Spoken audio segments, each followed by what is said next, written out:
అండి, welcome to my channel. Brahmamudi serial అయితే నేను స్టార్ట్ చేశాను కదండి. ఇంతకు ముందుకి ఎపిసోడ్ పెట్టాను, చాలా మంది చూసారు కానీ అస్సలు లైక్ చేస్తలేరు, సబ్స్క్రైబ్ చేసుకుంటలేరు. ఫ్రెండ్స్, మీరు లైక్ చేయడం ద్వారా నాకు చాలా హెల్ప్ చేసిన వాళ్ళు అవుతారు. నేను ఎందుకు చెప్తున్నానో అర్థం చేసుకోండి ప్లీజ్ అండి. మార్నింగ్ పూట కూడా షార్ట్స్ పెడుతున్నాను కానీ ఎవ్వరు చూడట్లేదు, లైక్ చేయడం లేదు. నేను యూట్యూబ్ పెట్టిందే కొన్ని ఇబ్బందుల వల్ల. ప్లీజ్ అండి, నాకు హెల్ప్ చేసిన వాళ్ళు అవుతారు. ప్లీజ్ లైక్ చేసి సబ్స్క్రైబ్ చేసుకోండి please friends, please please please friends, ఓకేనా. బ్రహ్మముడి సీరియల్ అయితే చెప్పుకుందాం. కళావతి మాట్లాడుతూ ఉంటుంది కదా, అప్పుడు రాజు మెట్లు దిగి వస్తూ ఉంటాడండి. ఇన్వెస్టిగేషన్ చాలు, ఇక ఇంటికి ఒక సంప్రదాయము ఉంది.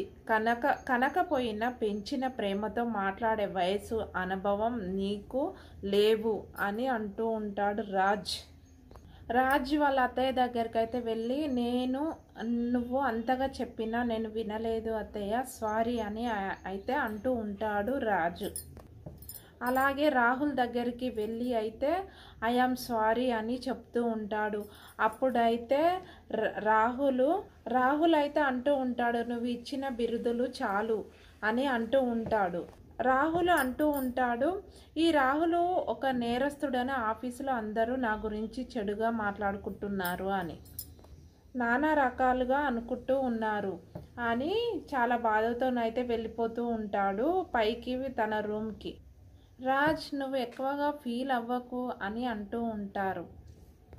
రాజ్ అయితే తన తాతయ్య వాళ్ళ రూమ్కి అయితే వెళ్తాడు. తాతయ్య తోటైతే అంటూ ఉంటాడు, తాతయ్య నువ్వు కంగారు పడుతున్నావా అని.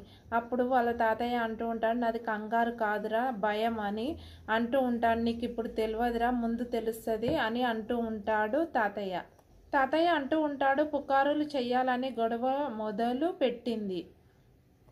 ఆ రోజు ఇంటికి పీఠాలుగా మారాయి. తాతయ్య అంటూ ఉంటాడు, ఒక్కసారి మనసులో విడిపోవాలని విత్తనం వచ్చినప్పుడు అది పోవాలన్నా పోలేదు అని తాతయ్య అంటూ ఉంటాడు, నా ఊపిరి ఉన్నంత వరకు ఈ కుటుంబము అస్సలు విడిపోకూడదు, గొడవలు పడకూడదు అని ఆ రాజు దగ్గర నుంచి అయితే మాట తీసుకుంటూ ఉంటాడు. రాహుల్ అరెస్ట్ అయ్యి ఇంటికి వచ్చిన తర్వాత ఆ చిన్న నిప్పు రవ్వ పెద్దదయ్యేలా ఉంది అని తాతయ్య గారు అయితే భయపడుతూ ఉంటాడు. రాజ్ అయితే అంటూ ఉంటాడు, ఇంట్లో గొడవలు ఆపడమే కాదు, వెళ్ళిపోయిన కళ్యాణ్ని కూడా తీసుకొచ్చే బాధ్యత నాకుంది తాతయ్య అని రాజ్ అంటూ ఉంటాడు. ఆ మాట అనగానే తాతయ్య, ఇక నాకు ఈ మాట చాలు, నేను చనిపోయినా చాలా సంతోషంగా చనిపోతాను అని అంటూ ఉంటాడు తాతయ్య, మీరు బలంగా ఉండి మీ కళ్ళతో మీరు చూడండి మేము ఎలా ఉంటామా అని రాజ్ అంటూ ఉంటాడు. రాహుల్ వాళ్ళ మమ్మీ అయితే మాట్లాడుకుంటూ ఉంటారు, నేను అరెస్ట్ చేపించానని కళావతి సంబరపడుతుంది అని. ఇలాంటి సిచ్యువేషన్ ముందే జరుగుతుందని, ఈ డీల్ జరగక ముందుకే నా ప్లాన్లో నేను ఉన్నాను మమ్మీ అని ఇద్దరు మాట్లాడుకుంటూ ఉంటారు. శభాష్ రాహుల్, చదరంగంలోనైనా రణరంగంలోనైనా పెంచుకున్నాము. ఈ రాహుల్ ఇప్పుడు ఆట మొదలు పెట్టాడు అని. రాహుల్ వాళ్ళ మమ్మీ అంటూ ఉంటుంది, ఇదే కాదురా, ఇంకా వీళ్ళ ఇంట్లో ఎవ్వరిని వదిలిపెట్టకూడదు మనము అని అనుకుంటూ ఉంటారు ఇద్దరు. రాహుల్ వాళ్ళ మమ్మీ అంటూ ఉంటుంది, ఈ పాండవులు 14 ఏళ్ళ అరణ్యవాసం చేయాల్సింది. కావ్య మనకు చేసిన అవమానాన్ని ఈ ఇంటి నుంచి బయటకు తోసేసేలా నేను చేస్తాను అని. రాహుల్ అంటూ ఉంటాడు, ఈరోజు నేను చేసిన పనికి రాజు కావ్య మీద మంచితనం చాలు వాళ్ళిద్దరిని విడగొట్టడానికి అని. రాజు కావ్యనైతే మాట్లాడుకుంటూ ఉంటారు. రాజు వాళ్ళ వైఫ్ మాట్లాడుకుంటూ ఉంటారు, తాగండి, నేను విసిరి పెట్టాను, కావాలనుకుంటే తాగండి. రాహుల్ ఆ ఫ్రాడ్ చేయలేదని విషయం బయటపడి ఉండేది కదా, అంటే ఆ ఫ్రాడ్ చేయలేదని విషయం బయటపడి ఉండేది కదా. అంటే ఇప్పటికీ మీరు రాహుల్ 100% రాహుల్ది తప్పు చేశాడు అని అర్థం లేని అభిప్రాయాల వల్ల, తొందరపాటు నిర్ణయాల వల్ల ఇల్లు ముక్కలయ్యి పోయేలా ఉంది.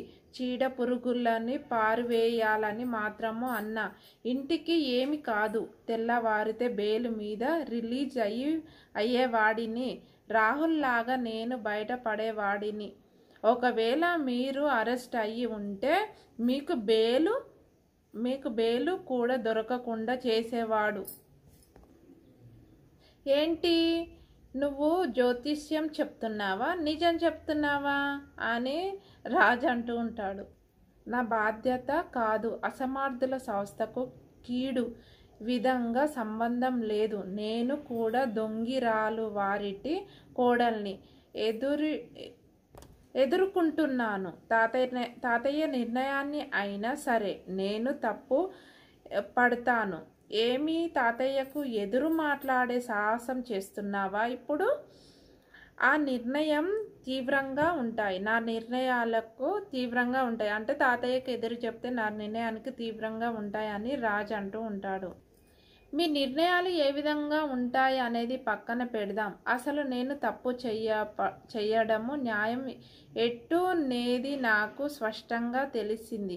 దోషిని దోషిగా నిరూపించిన నాది తప్పు. న్యాయం ఎటు ఉన్నదో నాకు స్పష్టంగా తెలిసి దోషిగా నిరూపించిన నాది తప్పు అంటున్నారు. ఏ తెగలు సోకినా ఏది తెలిసినా ముందైనా ఫస్ట్ నాతో డిస్కషన్ చెయ్యి అని అంటూ ఉంటాడు రాజు. నువ్వు చేసే పిచ్చి పనులకు తాతయ్య చాలా సఫర్ అవుతున్నాడు అని అంటుండో రాజు. ఇంతటితోనైతే ఎపిసోడ్ అయిపోతుందండి. రేపటి ఎపిసోడ్ అయితే కూడా వాడి పేరు మీద గుడిలో అభిషేకం చేయించుదామని అందరూ ఫ్యామిలీ అయితే అనుకుంటూ ఉంటారు. అపర్ణ అత్తయ్యనైతే అందరూ అనుకుంటూ ఉంటారు. అప్పుడైతే రాహుల్ అనుకుంటూ ఉంటాడు, ఏదో కుట్ర వేసి నైతే కావ్య మీద ఇద్దామని అయితే అనుకుంటూ ఉంటాడండి. ఓకేనా, బాయ్ అండి. ప్లీజ్ లైక్ చేసి సబ్స్క్రైబ్ చేసుకోండి. ఏదన్నా తప్పులుగా ఉంటే మీరైతే చెప్పండి, ఇంకొంచెం ట్రై చేస్తాను, ఫస్ట్ టైం కదా. ఓకేనా, బాయ్ అండి.